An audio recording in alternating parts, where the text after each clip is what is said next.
Bismillahirrahmanirrahim. Alhamdulillahirabbil alamin wassalatu wassalamu ala asyrafil anbiya'i wal mursalin wa ala alihi washabihi ajmain. Allahumma jama'na hadza jam'an mahruman tafarruqan min ba'di tafarruqan ma'suma. Allahumma la sahla illa ma ja'altahu sahla wa anta taj'alul huzna sahla idza syi'ta bihi sahla. Allahumma nawwir qulubana kama nawwartas samawati wal ardh. Allahumma ij'al fi qulubina nuran, fi sam'ina nuran, fi basarina nuran, fi lisanina nuran. Allahumma rzuqna ilman nafi'ah. Allahumma rzuqna fahman nabi wal mursalin. Wa sallallahu ala sayyidina Muhammadin wa ala alihi washabihi wa barik wasallam. Alhamdulillahi rabbil alamin. Assalamualaikum warahmatullahi taala wabarakatuh. Alhamdulillah, dengan melimpah kurnianya, fadlahnya, rahmahnya dapat bertemu lagi pada hari ini untuk menyambung kita siri yang ke-6 siri yang ke-6 Akidah Tahawiyah berdasarkan terjemahan oleh Ustaz Raja Mukhlis pada muka surat yang ke-19. Qala musannifu rahimallahu ta'ala wa nafa'ana bihi wa bi'ulumihi fid daraini amin ya rabbal alamin. Bab Al-Quran kalamullah. Kata Al-Imam Abu Ja'far At-Tahawi, wa annal Qur'ana kalamullah. Dia wa innal Qur'ana, ni atah pada sebelum ni. Wa innal Qur'ana kalamullah ta'ala minhu bada bila kaifiyatin qawlan wa anzalahu ala rasulihi wahyan wa saddaqahul mu'minuna ala. Bermaksudnya Al-Quran ialah kalam, perkataan, ataupun dalam terjemahan bahasa Melayunya firman. Al-Quran ialah firman Allah ataupun perkataan Allah. Daripada Al-Quran itulah ia muncul. Jadi minhu bada, darinya lah ia muncul. Bila kaifiatin, yang tiada kaifiat. Qaulan, secara firman, itulah qaul. Wa anzalahu, dialah.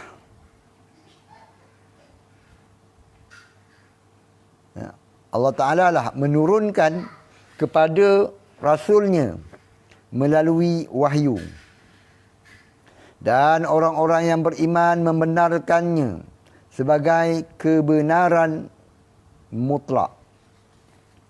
Jadi hari ini kita membicarakan mengenai kalamullah. Untuk permulaan, sebagai asas, perlu kita ketahui, bila sebut saja kalamullah, ataupun juga kita akan sebut sebagai Al-Quran. Jadi Al-Quran ataupun kita namakan sebagai kalamullah, bila diistimalkan dalam ahli sunnah, apabila disebutkan dalam ahli sunnah, mempunyai dua maksud, mempunyai dua makna.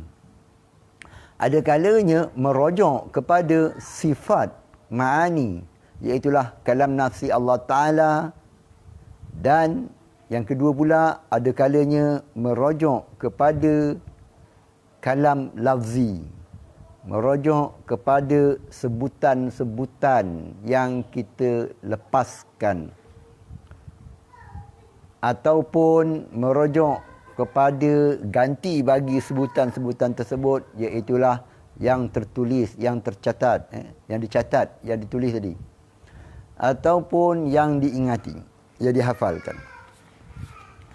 Jadinya apabila kita maksudkan Quran ataupun kalamullah kepada makna yang pertama, iaitulah merujuk kepada sifat ma'ani yang dinamakan sebagai juga kalam nafsi Allah Ta'ala, maka ianya qadim, maka ianya tiada permulaan, ia tidak ada kesudahan, tidak dimulai oleh ketiadaan, tidak diakhiri dengan ketiadaan. Begitu jugalah kalam ini, kalam nafsi ini, ataupun dinamakan sebagai kalamullah yang merujuk kepada sifat Tuhan, ianya suatu yang tidak suatu yang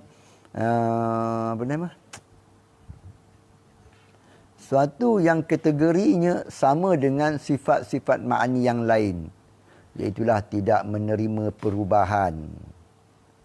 Ianya bukanlah zat, bukan juga selain daripada zat. Ianya bukannya berbahasa dan sebagainya. Itu kalau kalamullah ataupun Al-Quran merujuk kepada sifat ma'ani Allah Ta'ala.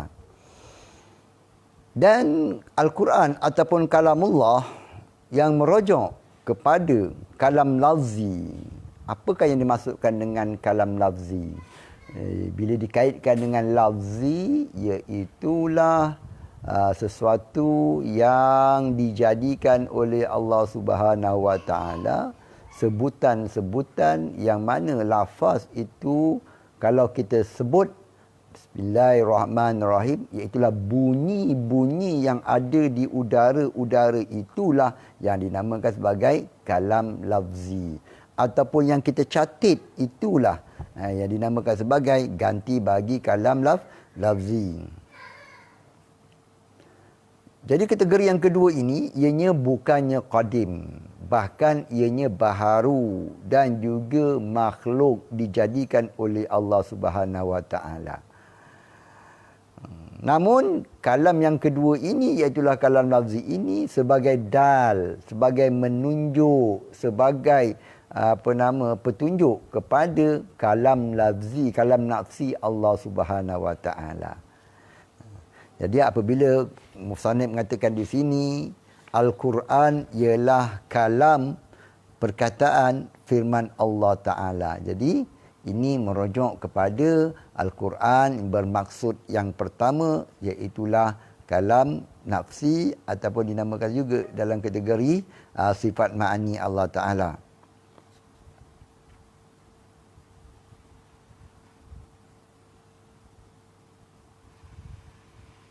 Minhu, daripadanya lah, daripada kalam Allah Ta'ala ini, daripada Quran inilah bada artinya zahara, bada artinya zahara, nyata, jelas,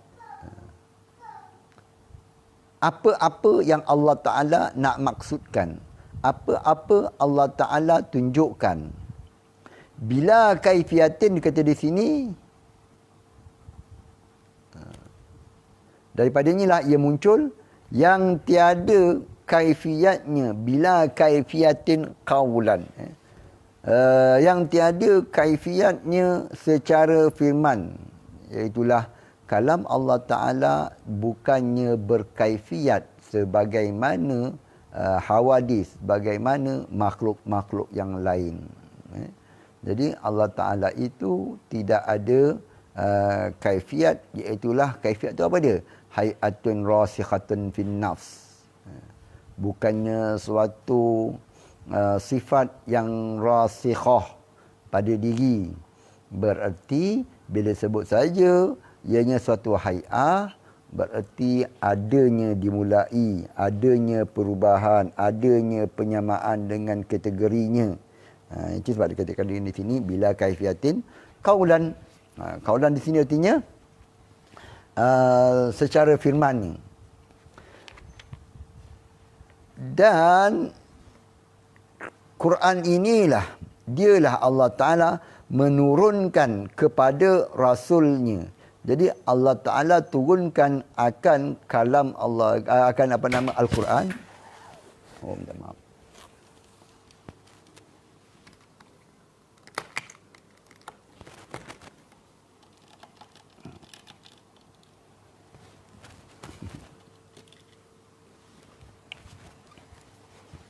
Allah Ta'ala menurunkan akan Al-Quran ke atas Rasulnya sebagai wahyu, melalui wahyu.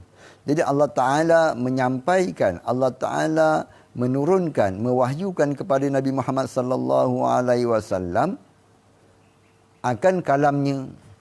Jadi yang turun itu pula, yang diturunkan kepada Nabi Muhammad sallallahu alaihi wasallam itu, ataupun yang daripada yang diturunkan itu bukan bermaksud sifat ma'ani, bukan maksud kalam nafsi Allah Ta'ala itu terbit keluar, bergerak daripada zat Tuhan lalu sampainya kepada Nabi Muhammad sallallahu alaihi wasallam. Bukan begitu. Ini merupakan ciri-ciri bagi makhluk.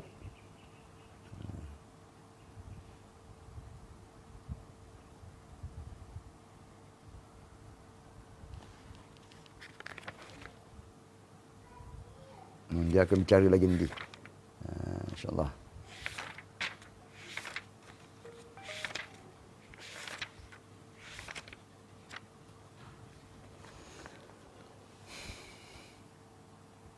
Dan orang-orang beriman membenarkannya. Jadi orang-orang yang beriman membenarkan akan kalam Allah Ta'ala, akan Al-Quran itu datangnya daripada Allah Subhanahu Wa Ta'ala. Jadi apa-apa yang Nabi sebut itu, lafaz-lafaz yang keluar daripada mulut Nabi, daripada orang beriman, apabila kita membaca, lafaz-lafaz itu merupakan kalam Allah Ta'ala dengan maksud apa dia? Ianya dijadikan Allah Ta'ala merujuk ataupun menunjuk kepada kalam nafsi Allah Ta'ala. Lalu kita namakan juga sebagai kalamullah. Bukan bermaksud isnad kalam kepada Allah, sandarnya perkataan kalam kepada Allah merujuk kepada sifat. Namun idafat litashrif. Itu kalau merujuk pada kalam lafzi. Ada pun merujuk kepada kalam nafsi, lalu kita katakan kalamullah, maka situ idafat sifat. Kalam merujuk kepada sifat bagi Allah Subhanahu Wa Ta'ala. Jadinya kesimpulannya macam mana? Kesimpulannya Allah Ta'ala bersifat dengan kalam nafsi, lalu kalam nafsi itu ialah bertakluk, suatu sifat yang bertakluk. Takluknya adalah takluk menunjuk. Maka kalam nafsi Allah Ta'ala, apabila Allah Ta'ala bersifat dengan sifat kalam, maka menunjuklah Allah Ta'ala dengan sifat kalam tadi akan apa-apa yang ia maksudkan, ia ingin, ya Allah Ta'ala nak maklumkan kepada mereka-mereka yang Allah Ta'ala ingin maklumkan, Allah Ta'ala tunjukkan.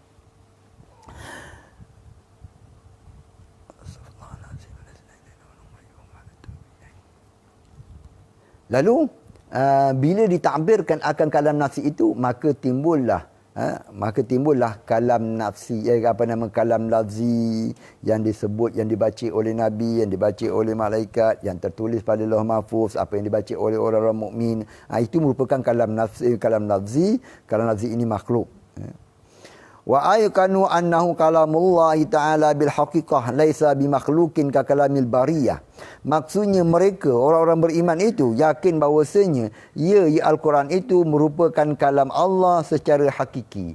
Jadi apabila Allah Ta'ala wa kallamallahu Musa taklima, berkata-katalah Allah Ta'ala. Jadi bila isnadkan berkata-kata kepada Allah Ta'ala, apabila disandarkan berkata-kata kepada Allah Ta'ala, maka pastilah adanya Tuhan itu bersifat dengan sifat kalam. Sebagaimana kita mengatakan seorang itu berserban, maka adanya serban pada diri seorang itu. Apabila seorang itu bercelak, maka pastilah adanya celak pada mata seorang. Lalu kita mengatakan ia bercelak. Apabila kita mengatakan seorang itu berkata-kata, pastilah ada sifat berkata pada orang tersebut. Oleh kerana itulah kata pengarang bahawasanya ia merupakan kalam Allah secara hakiki. Wa kallamallahu Musa taklima. Jadi Ahlussunnah wal Jamaah mengatakan taklima di situ, berkata-katalah Allah Ta'ala akan Nabi Musa, akan sebagai berkata-kata. Akan sebagai berkata-kata itu adalah terjemahan daripada taklima. Taklima itu ialah maf'ul mutlak. Maf'ul mutlak menafikan akan majaz. Bererti berkata yang hakiki. Betul-betul Allah Ta'ala berkata-kata dengan Nabi Musa AS. Bukannya makhluk. Jadi bila Allah Ta'ala itu bersifat dengan sifat perkata, ada sifat kalam nafsi, ada sifat kalam bagi diri Allah Ta'ala, pastilah ianya sifat yang qadim, yang bukan muhdas, bukan dijadikan, bukannya baharu. Lalu kata pengarang, bukan makhluk. Laisa bimakhlukin. Bukanlah kalam Allah Ta'ala itu makhluk yang diciptakan. Jadi perkara yang diciptakan ini, iaitulah perkara yang baharu. Yang berkait dengan apa dia?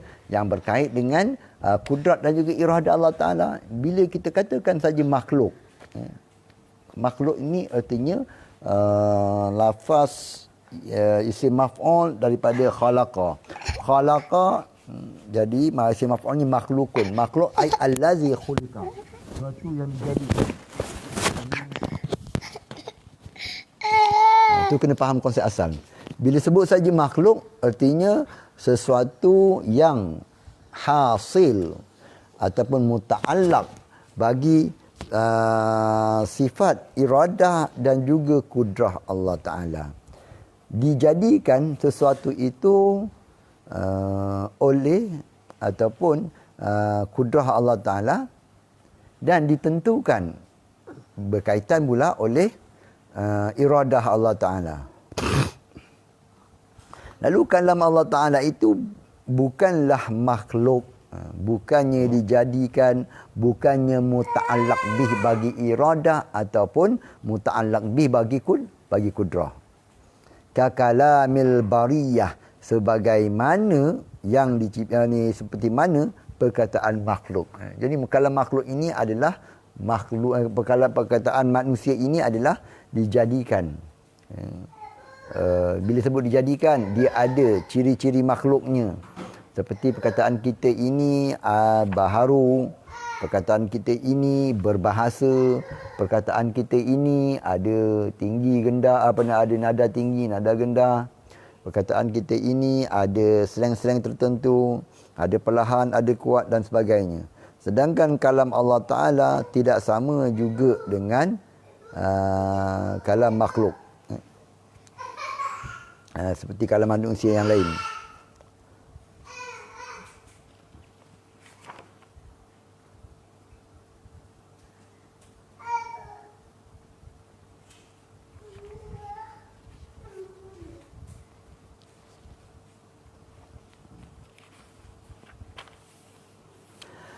Lalu kata pengarang lagi, faman sami'ahu faza'ama annahu kalamul bashar faqad kafara. Wa qad zammahu Allah Ta'ala wa 'abahu wa au'adahu bisaqar. Haitsu qala Ta'ala sa'uslihi saqar. Surah Al-Mudaththir. Ayat yang ke-26. Falamma au'adallahu bisaqar liman qala inna hadza illa qaulul bashar alimna wa ayqanna annahu qaulu khaliqil bashar la yushbihu qaulal bashar. Maksudnya sesiapa yang mendengar akan kalam Allah lalu ia mengatakan ia adalah perkataan manusia, maka dia orang yang berkata itu telah pun menjadi kafir. Jadi ittifaq firqah-firqah dalam Islam sepakat mereka mengatakan bahawasanya Al-Quran yang tercatat, Al-Quran yang kita baca ni, bunyi-bunyi tadi tu, semua yang itu merupakan kalam Allah. Ini sepakat. Sama ada Mu'tazilah ke ataupun Ahli Sunnah ataupun Syiah, semuanya sepakat mengatakan ini adalah kalam Allah. Itu sepakat. Yang jadi masalahnya, yang jadi khilafnya ialah mengenai kalam nafsi, mengenai sifat ma'ani, mengenai sifat kalam itu sendiri. Itu menjadi khilaf, perbahasan. Oleh kerana itulah kita tidak boleh mengkafirkan golongan-golongan Mu'tazilah, kerana mereka juga meyakini Al-Quran itu adalah kalam Allah. Yang bezanya apa dia? Mereka mengatakan kalam Allah itu ialah makhluk dan mereka tujukan kepada tulisan-tulisan, sebutan-sebutan. Dalam masa yang sama mereka menafikan akan sifat Tuhan, sifat ma'ani Tuhan. Berbeza pula dengan golongan-golongan aliran ataupun golongan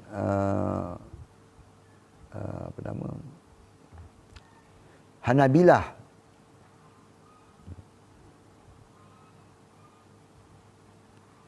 Ataupun golongan-golongan Taimiyah. Mereka mengatakan yang dimaksudkan dengan kalam Allah,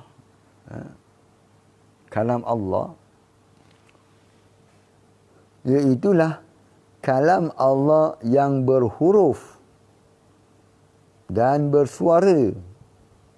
Dan huruf suara itu merupakan sifat bagi Allah, sifat bagi Tuhan. Itu buat golongan-golongan golongan-golongan Mujassimah ataupun golongan-golongan Taimiyah ataupun golongan-golongan Hanabilah.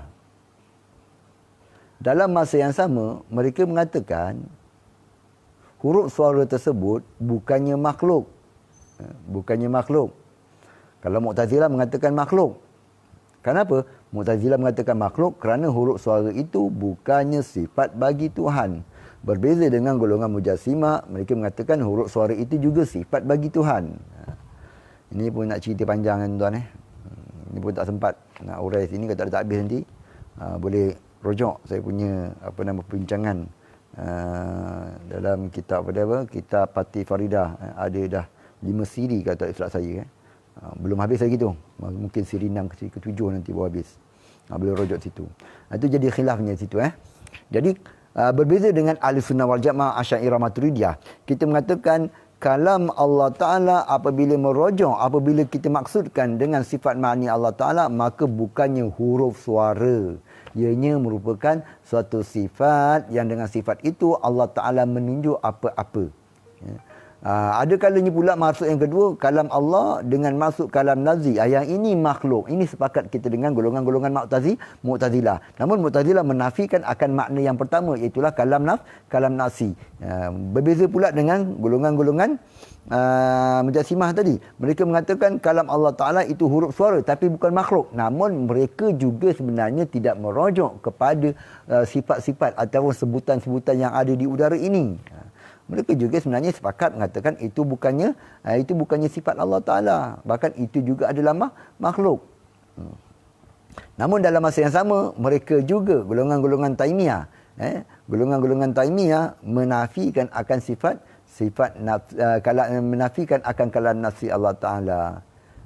Jadi golongan Taimiyah, mereka bila mengatakan Allah Ta'ala itu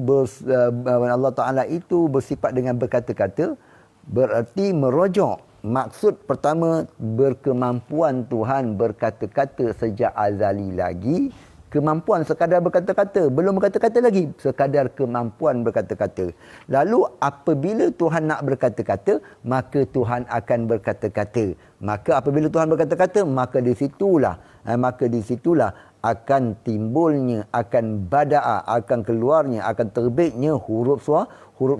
Huruf suara itu juga merupakan sifat bagi Tuhan. Jadi mereka mengatakan huruf suara ini apabila kalam Allah, maka ianya bukannya makhluk. Ini golongan-golongan Taimiyah. Namun dalam masa yang sama, golongan Taimiyah mengatakan huruf suara ini baru lagi berlaku pada zat Allah Subhanahu Wa Taala. Lalu mereka tak mengatakan sebagai makhluk, mereka hanya mengatakan sebagai baharu sahaja. Kenapa? Kerana ia berkait dengan kudrah dan juga iradah Allah Ta'ala. Bila Allah Ta'ala berkemampuan, maka terbitlah huruf suara. Bila Tuhan nak kata, barulah berkata. Ini yang dinafikan oleh Ahli Sunnah wal Jamaah Asy'ariyah Maturidiyah. Kerana apa? Kerana kita dah bicarakan pada bicara sebelum ini, kudrah iradah Allah Ta'ala dia tidak bertakluk dengan sifat-sifat ma'ani sifat-sifat Tuhan yang lain. Kerana kudrah iradah dia punya muta'allaq dia, berbagi ta'alluq dia adalah ta'alluq taksir, memberi kesan. Berartinya kalau Tuhan berkata-kata berkait dengan kudrah iradah, dengan maksud terbitnya huruf suara baru lagi pada zat Tuhan, maka Tuhan ta'alluq kudrat dan iradah memberi kesan kepada sifat-sifat Tuhan, pada diri Tuhan. Maka bererti kudrat Tuhan juga kalau begitu boleh memberi kesan, menghilangkan, mematikan, merubahkan akan sifat-sifat Tuhan. Inilah perkara yang dinafikan, perkara yang kita tolak konsep berlakunya hawadis pada qiyamul hawadis bi zatihi ta'ala, berdirinya sesuatu yang baru pada zat Allah Subhanahu Wa Ta'ala. Ini yang saya kata tadi adalah pandangan pandangan Taimiyah. Mereka akan menggunakan konsep apa? Af'al ikhtiyariyah. Ini konsep yang cukup penting diketahui oleh Asy'ariyah. Asy'ariyah kena tahu konsep ini. Seandainya tidak mengetahui konsep ini, dikhawatiri terjerumus kepada pahaman-pahaman Taimiyah, pahaman-pahaman yang songsang. Kalau kita tak faham konsep ini, maka kita tak faham kenapa Asy'ariyah menolak konsep Tuhan itu berubah-ubah. Kenapa konsep Asy'ariyah, Ahlussunnah wal Jamaah, Maturidiyah juga menafikan berlakunya turunnya Tuhan ke langit dunia sepertiga malam sebagai turun yang hissi. Begitu juga menafikan Tuhan itu istiwa di atas arash, istiwa yang hissi, bertempat dan sebagainya. Kenapa? Kerana konsep inilah kita menafikan af'al ikhtiyariyah Allah Ta'ala yang berlaku, yang melibatkan kepada sifat-sifat Tuhan. Af'al ikhtiyariyah ni apa maksudnya? Bila sebut saja af'al ikhtiyariyah, bererti golongan-golongan Taimiyah mengatakan bila Tuhan nak mendengar, maka Tuhan dengarlah. Berkait dengan iradah Tuhan. Bila Tuhan nak bercakap, maka Tuhan cakaplah. Jadi berkait dengan iradah Tuhan. Dan berkait dengan iradah Tuhan ini, kesan daripada iradah itu bukannya pada luaran, bahkan pada zat, pada sifat, pada dalaman Tuhan. Ini yang dinafikan oleh Ahlussunnah wal Jamaah, Asy'ariyah, Maturidiyah. Ini konsep ikhtiyariyah ini merupakan ciri-ciri bagi makhluk. Contoh tuan apabila saya nak genggam tangan, ni. Bila nak genggam tangan. Jadi bila saya genggam tangan ini, ianya melibatkan kudrat dan juga iradah. Apa kudrat saya? Berkait dengan berkait dengan pergerakan. Tutup buka. Apakah perkaitan iradah saya dengan pergerakan ini? Iaitulah menentukan berapa jari nak buka, tahap mana lamanya, berapa kekuatan cengkamnya, lebar membukanya. Itu iradah yang menentukan. Jadi kudrah saya, iradah saya muta'allaq bi, berta'alluq, artinya kalau nisbah memberi kesan yang Majadi tadi, memberi kesan kepada diri saya sendiri. Apa diri saya ni? Ni diri saya lah juga ni. Juzuk-juzuk diri saya. Jadi memberi kesan kepada diri saya. Jadi seandainya Tuhan, kudrat iradat Tuhan berta'alluq dengan zatnya, berta'alluq dengan sifatnya, maka kudrat dan iradah itu memberi kesan. Bererti kudrat iradah Tuhan boleh memberi kesan kepada zat dan juga sifatnya. Kalau saya nak kerak, boleh. Kekuatan kudrat saya dan juga iradah saya, kalau nak membunuh, nampak kesan kepada saya.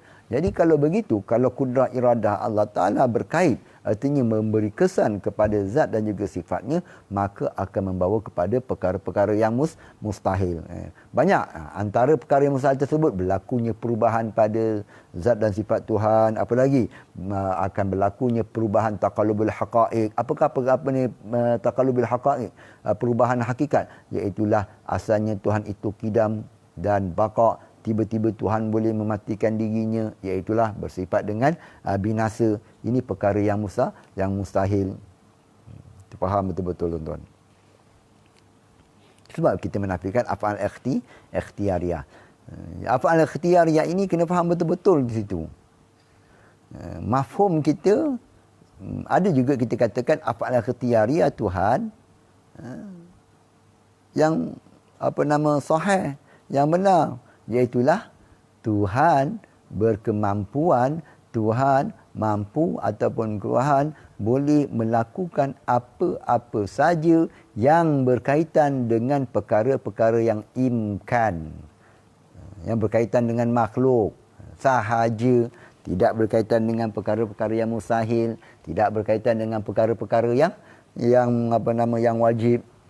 Itu kena pegang awal dulu. Lalu kata pengarang lagi,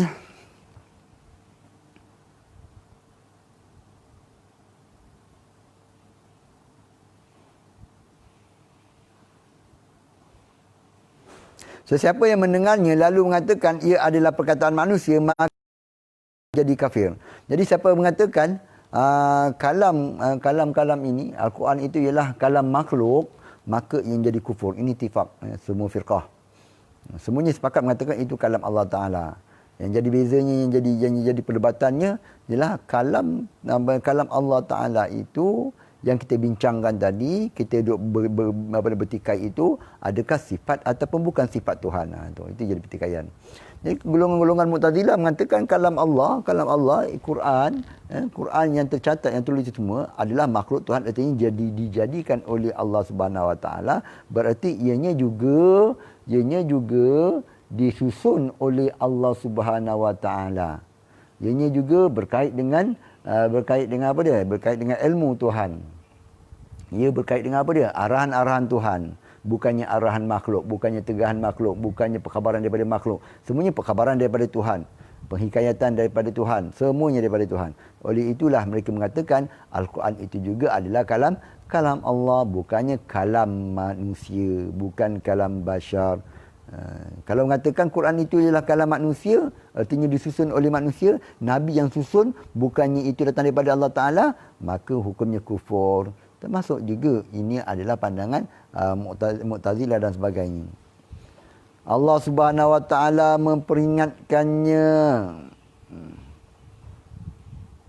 membantahnya dan mengancam dengan neraka sakar sebagaimana firman Allah Ta'ala. Dia akan membakarnya ke dalam neraka. Itulah dinamakan sebagai neraka sakar. Ketika Allah mengancam neraka kepada yang mengatakan ini hanyalah perkataan manusia, kami tahu dan yakin bahawasanya ia adalah kalam, pencipta makhluk dan tidak serupa dengan perkataan manusia sama sekali. Jadinya apabila Allah Ta'ala mengatakan sa'uslihi saqar ataupun inna hadza illa qaulu bashar, perkataan mereka mengatakan kalam Al-Quran itu adalah kata-kata manusia kata-kata manusia, lalu Allah Ta'ala mengancam perkataan orang yang berkata ini, dia akan dicampakkan ke dalam neraka sakar. Ini menunjukkan bahawasanya Al-Quran itu adalah kalam Allah Ta'ala yang datang daripada Allah Ta'ala, bukannya perkataan Nabi, bukannya kalam yang dicipta, yang disusun, yang dimaksudkan oleh manusia. Oleh kerana itulah,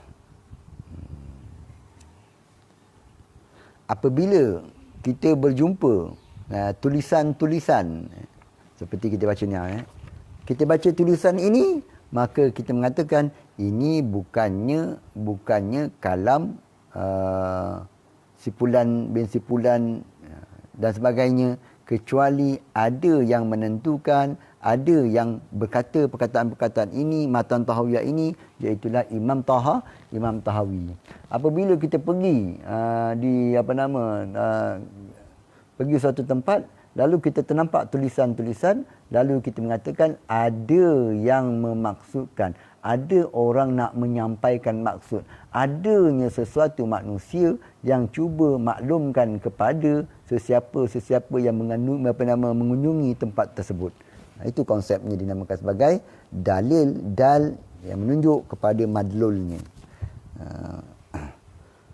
Kerana itulah apabila kita lihat signboard tepi jalan, bukan saja dipacak, bahkan signboard tepi jalan itu memaklumkan, memaksudkan kepada makna-makna yang tertentu. Pastilah yang memberi makna itu ada orangnya. Begitulah juga apabila Nabi membacakan akan Al-Quran, sedangkan itu bukannya perkataan-perkataan Nabi, bukannya disusun oleh Nabi SAW.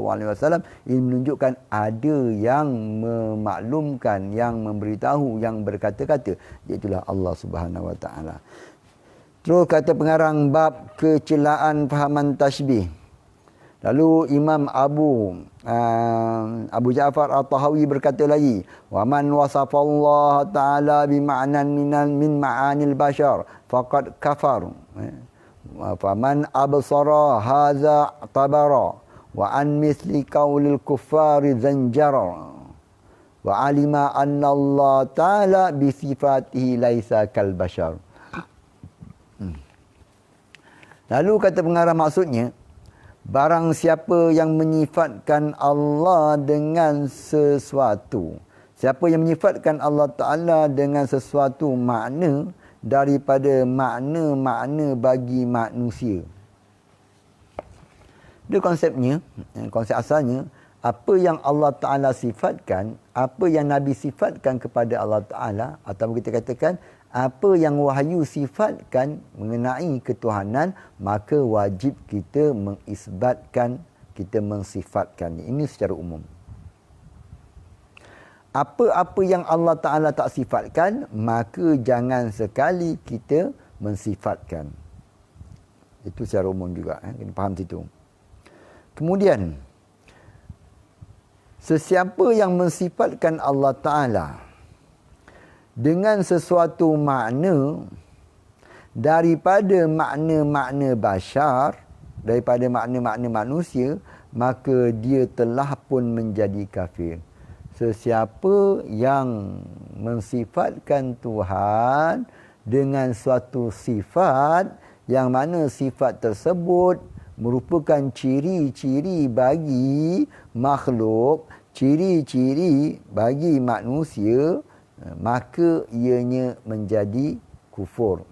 Pengucap tersebut, pengiktikad tersebut menjadi kufur.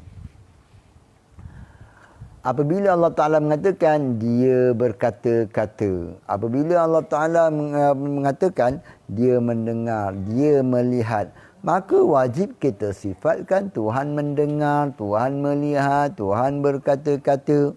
Wajib kita sifatkan, wajib kita isbatkan. Dalam masa yang sama, jangan sekali kita sifatkan mendengar Tuhan itu sama dengan mendengarnya makhluk. Lalu kita tak boleh mengatakan Tuhan mendengar menggunakan telinga.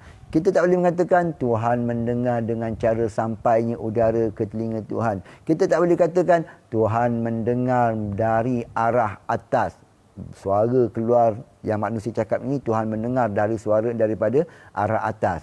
Kita tak boleh kata juga Tuhan mendengar akan perkataan-perkataan kita dari dalam kita ini. Berarti Tuhan mendengar dari arah kepada arah dengan arah. Ataupun kita mengatakan Tuhan mendengar ada berkait dengan kaifiat. Bermaksud kalau cakap kuat baru Tuhan dengar, cakap perlahan Tuhan tak dengar. Ini mengkaifiatkan ataupun Tuhan berkata-kata dengan Tuhan mendengar dengan kaifiat.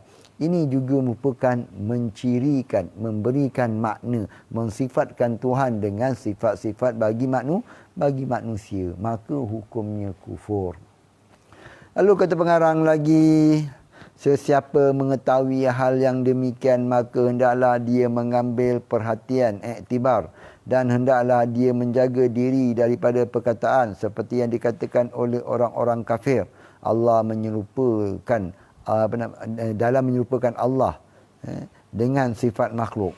Dan dia, orang yang beriman itu mengetahui bahawasanya Allah itu tetap bersifat dengan sifat-sifatnya yang tidak seperti sifat-sifat manusia. Jadi apa yang Allah Ta'ala sifatkan dirinya, dia mendengar. Ya, mendengar tak sama dengan makhluk. Tuhan melihat. Ya, tak sama dengan makhluk. Tuhan melihat tak sama dengan makhluk. Tuhan berkata-kata. Ya, tak sama dengan makhluk. Tuhan hidup tak sama dengan makhluk. Kita sifatkan akan sifat-sifat ini, dalam masa yang sama kita menafikan ciri-ciri bagi sifat makhluk kita nafikan. Oleh kerana itulah antara perkara yang kita nafikan iaitulah Tuhan berkata-kata dengan huruf dan juga suara. Ini yang dipegang oleh jumhur Asy'ariyah. Artinya macam mana? Tuhan bukanlah berkata-kata dengan huruf suara. Bermaksudnya bukanlah kalam Tuhan itu bila Tuhan berkata-kata, maka terbitlah huruf suara. Keluarlah huruf suara daripada zat Tuhan, maka sampailah suara tersebut kepada telinga-telinga manusia. Bukan begitu. Kerana ianya adalah ciri-ciri makhluk. Apabila saya berkata-kata ini, maka keluarlah saya atau keluarlah huruf suara daripada diri saya, daripada zat saya, daripada tubuh saya. Sedangkan Tuhan berkata-kata tidak. bukanlah bermaksud adanya huruf suara keluar daripada zat Tuhan. Ini secara umum kita kena faham mengenai akidah Ahlussunnah wal Jamaah, Asy'ariyah, Maturidiyah. Kalau kita membicarakan mengenai apa yang dibincangkan oleh Maturidiyah, apa yang dibincangkan oleh tarik Pada'i, itu perbahasan yang berbeza sedikit. Bukan saya maksudkan di sini, kan. Ya, sini. Oleh kerana itulah kita lihat bahawasanya Imam Tahawi membawakan kenyataan ini, iaitulah penafian sifat-sifat Tuhan dengan sifat-sifat makhluk, selepas membicarakan tentang sifat kalam Allah Ta'ala. Kenapa? Kerana di sinilah timbulnya pelbagai perbahasan, timbulnya ramainya firqah-firqah selain daripada Ahlussunnah wal Jamaah. Bahkan dalam Ahlussunnah wal Jamaah juga berlakunya khilaf dalam perbahasan ini. Namun khilaf antara Ahlussunnah wal Jamaah tidak membawa kepada mentafsirkan ataupun mentakfirkan sesama mereka. Lalu fasal melihat Allah. Sayang saya ini pun cerita ringkas saja akan tahiyah. Kalau nak cerita panjang dalam kitab yang lain. Kesimpulannya apa dia? Allah Ta'ala itu mempunyai kalam nafsi, yang mana kalam nafsi Allah Ta'ala ini merupakan sifat Tuhan yang qadim, yang azali, yang sifat dengan baqa, dan kalam nafsi Allah Ta'ala ini bukanlah huruf suara. Berbeza pula dengan kalam lafzi. Lafzi makhluk. Wa ru'yatu haqqun li ahlil jannati bi ghairi ihatatin wala kaifiyatin kama nataqa bihi kitabu rabbina. Wujuhun yawma idzin nadhirah ila rabbiha nadhirah wa tafsiruhu ala ma aradahu Allah Ta'ala wa alimahu. Faham betul-betul ini. Kata pengarang, maksudnya melihat Allah itu ahli syurga. Melihat Allah untuk ahli syurga adalah benar. Artinya orang ahli syurga melihat Allah Ta'ala di akhirat kelak nanti, di syurga nanti, merupakan perkara yang benar. Benar apa dia? Benar ialah berlakunya perkara tersebut.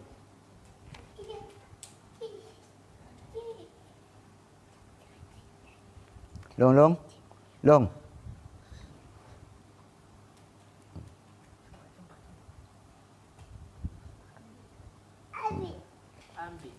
Secara hakiki, bukan secara majazi. Artinya melihat Allah Ta'ala, melihat betul-betul lah. Melihat dengan panca indera kita yang tidak sama dengan melihat akan perkara-perkara yang baharu. Melihat secara hakiki berartinya bukan melihat dengan semata-mata hati sahaja dan juga minda. Bahkan melihat dengan mata kepala ini. Oleh kerana itulah kata pengarang, melihat Allah untuk ahli syurga adalah benar. Tanpa penglihatan mereka,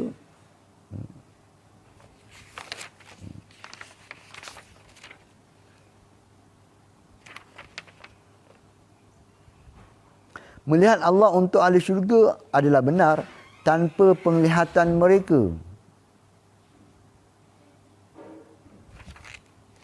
Mana tanpa penglihatan? Kalau lihat ayat Arabnya, wa ru'yatu haqqun li ahli jannah bi ghairi ihatatin. Apa betul bi ghairi ihatatin, tanpa ihatah. Ihatah ni artinya di sini serba mencakupi keseluruhan sifat-sifatnya mahupun zatnya.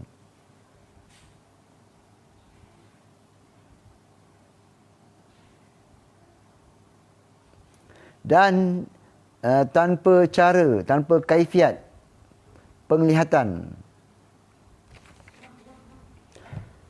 Jadi melihat Allah Ta'ala bagi ahli syurga melihat Allah Ta'ala nanti adalah benar. Namun penglihatan bukannya penglihatan yang ihatah, yang menyeluruh. Maksud penglihatan menyeluruh artinya bukan bermaksud dapat diketahui, dapat dilihat akan zat Allah Ta'ala secara penuh, secara ada batasnya. Artinya secara ada batasnya. Contoh tuan-tuan, contoh terfahamkan di sini. Apabila melihat secara 100% idrak,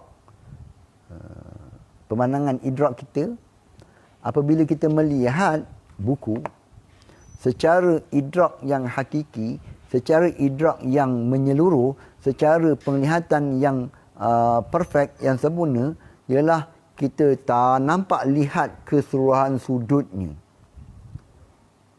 Nampak bentuknya, nampak warnanya, nampak segala-galanya. Nampak ni penglihatan yang menyeluruh. Kenapa? Kerana buku ini, kitab ini ada hadnya. Kesempurnaan dia ada hadnya. Dia itu pula, lihat ini, penglihatan kita berkait dengan sesuatu yang bertempat, berjirim, bertokol, berwarna dan sebagainya. Namun apabila melihat Allah Ta'ala, melihat zatnya, melihat sifat-sifatnya, sifat Allah, zat Allah bukannya jirim, zat Allah bukannya bertempat, zat Allah bukannya berarah. Sifat-sifatnya Allah Ta'ala itu bukannya berwarna, bukannya berbentuk. Namun, walaupun kita melihat Allah Subhanahu Wa Ta'ala, maka penglihatan kita itu sekadar yang Allah Ta'ala tunjukkan kepada diri kita. Bukannya kita melihat keseluruhan, kesempurnaan yang hakiki bagi zat dan juga sifat-sifat tu, sifat Tuhan. Sekadar yang kemampuan Allah Ta'ala berikan kita melihat. Kenapa? Kerana zat Allah Ta'ala, sifat Allah Ta'ala itu tidak ada hadnya. Jadi bila tidak ada hadnya, tidak ada penghujung. Bila tidak ada penghujungnya, maka tidak boleh dicapai oleh penglihatan kita, yang mana penglihatan kita ini ada hadnya. Maka di situlah melihat kita akan Allah Ta'ala di syurga kelak nanti bukan bermaksud melihat dengan yang menyeluruh. Lihat sekadar yang Allah Ta'ala pertunjukkan untuk diri kita. Melihat akan zat, begitu juga melihat akan sifat-sifat tu, sifat Tuhan. Sebab dia kata sini bi ghairi ihatatin wala kaifiyatin. Dan melihat itu pula bila kaifiyah, bertinya tidak, bukanlah pula dengan apa dia?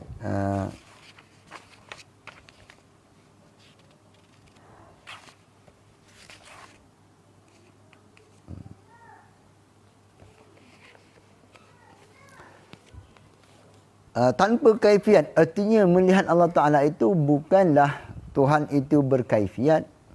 Bukanlah melihat tadi ada kaifiat pada diri Tuhan. Seperti kita melihat akan makhluk, melihat makhluk ada kaifiat-kaifiatnya. Lihat bumbung, lihat mengarah ke atas. Lihat lantai, kita mengarah ke bawah. Melihat ada dia punya dari arah kepada arah, ada bentuk dan sebagainya. Ini yang dimasukkan dengan kaifiat. Sedangkan melihat Allah Ta'ala di akhirat kelak nanti bukannya dengan kaifiat. Berarti macam mana? Bukanlah dalam bentuk bagian-bagian. Bukanlah melihat daripada bawah melihat ke atas. Bukannya lihat daripada depan kepada belakang. Bukannya melihat dari arah dalam. Bukanlah juga melihat dari arah luar. Bukan juga daripada arah kiri dan sebagainya. Melihat akan zat Allah Ta'ala dan segala sifat-sifatnya, kita melihat nanti tanpa ada kaifiat, tanpa ada arah, tanpa berbentuk, tanpa bertempat dan sebagainya. Macam mana? Apakah hakikatnya? Wallahu Ta'ala a'lam bissawab. Kita tak tahu akan hakikatnya. Perlulah saya tekankan di sini, apabila kita membicarakan tentang kaifiat, kaifiat dalam istilah, dalam sebutan-sebutan ilmuwan-ilmuwan, ada kalanya kaifiat merujuk kepada hakikat. Kaifiat merujuk kepada hakikat. Kaifiat apabila merujuk kepada makna hakikat, ini kita tidak nafikan bahkan Tuhan itu ada kaifiat. Artinya ada hakikat, ada kunhiyah dia. ada hakikat zat, hakikat sifat Tuhan. Ini tak dapat dinafikan.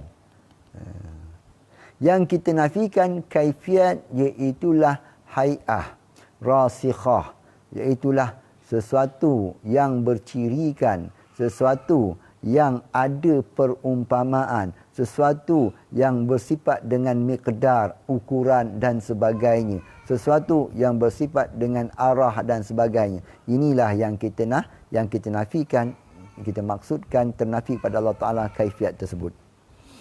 Adapun kaifiat dengan maksud hakikat, kalau kita menafikan akan kaifiat tersebut, berarti kita telah menafikan akan ketuhanan. Kerana sesuatu yang wujud itu pastilah ada hakikat ni. Ini kena faham betul-betul. Dan ini juga yang berlakunya pertikaian cukup besar antara golongan-golongan Wahabi dengan Ahlussunnah wal Jamaah.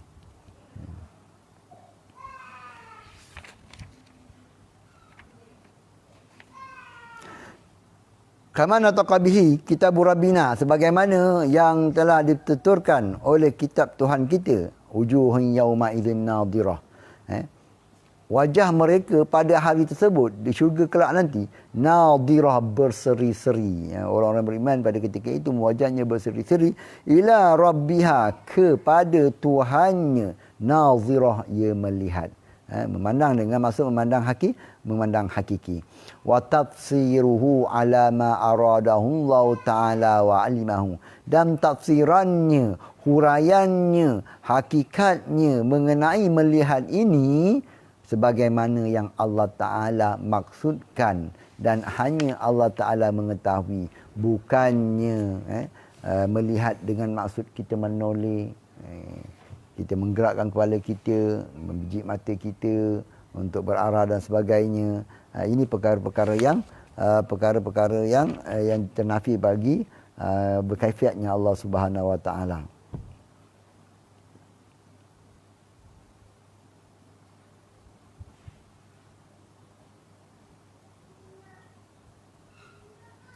Dia apabila kita membicarakan tentang melihat Allah Ta'ala di akhirat kelak nanti, melihat Allah Ta'ala ini, perbezaan dengan golongan-golongan Mujassimah dan juga golongan-golongan Mu'tazilah.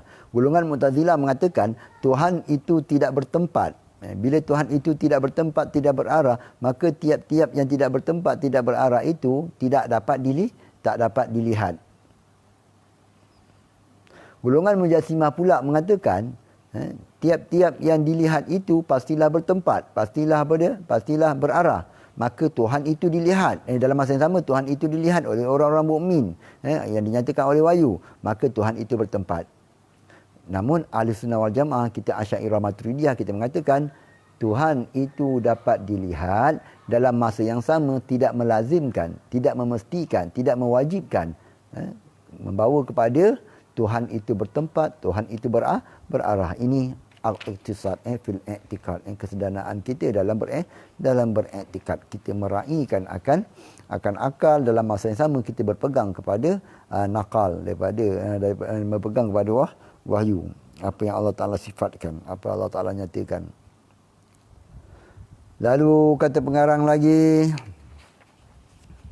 wa kullu ma jaa fi zalika min al-hadis sahih an Rasulullah sallallahu alaihi wasallam fa huwa kama qala wa ma'nahu ala ma aradahu. Maksudnya segala sesuatu yang telah sampai kepada kami daripada Rasulullah sallallahu alaihi wasallam dalam hadis yang sahih adalah benar seperti yang dia katakan, dan maknanya nas-nas tersebut sesuai dengan apa yang baginda maksudkan. Jadi apa yang datang membicarakan tentang, contohnya khususnya membicarakan tentang sifat-sifat bagi Tuhan, maka kita yakini perkara tersebut adalah benar sebagaimana yang Allah Ta'ala katakan, sebagaimana yang Nabi katakan, dan makna-makna tersebut, makna-makna yang disebutkan oleh lafaz-lafaz, oleh nas-nas tersebut ala ma arada, sesuai dengan apa yang baginda, apa yang nas, apa yang syarak maksudkan. La tadkhulu fi zalika muta'awwilina bi ara'ina wala mutawahhimina bi ahwa'ina fa innahu ma salima fi dinihi illa man sallama lillahi azza wa jalla wa li rasulih sallallahu alaihi wasallam wa radda ilma mashtabaha alaihi ila alimihi. Wallahu ta'ala a'lam. InsyaAllah kita sambung lagi pada masa yang akan datang. Ini mengenai ayat-ayat mutasyabihat dan juga muhkamat. Segala mana itu datang daripada Allah Ta'ala, segala kekurangan, kesilapan itu datang daripada diri saya sendiri. Saya akhirnya bila taufiq. Assalamualaikum warahmatullahi taala wabarakatuh. Bismillahirrahmanirrahim. Alhamdulillahirabbil alamin. Wassalamu ala asyrafil anbiya'i wal mursalin wa ala alihi washabihi ajma'in. Allahumma jannana hadza jama'an mutafarriqan min ba'di tafarruqan ma'suma. Allah faqina fid din wa alimna ta'wila. Faqid dhurriyyatina fid din wa alim ta'wila. Sallallahu ala sayyidina Muhammad wa ala alihi washabihi wa sallam.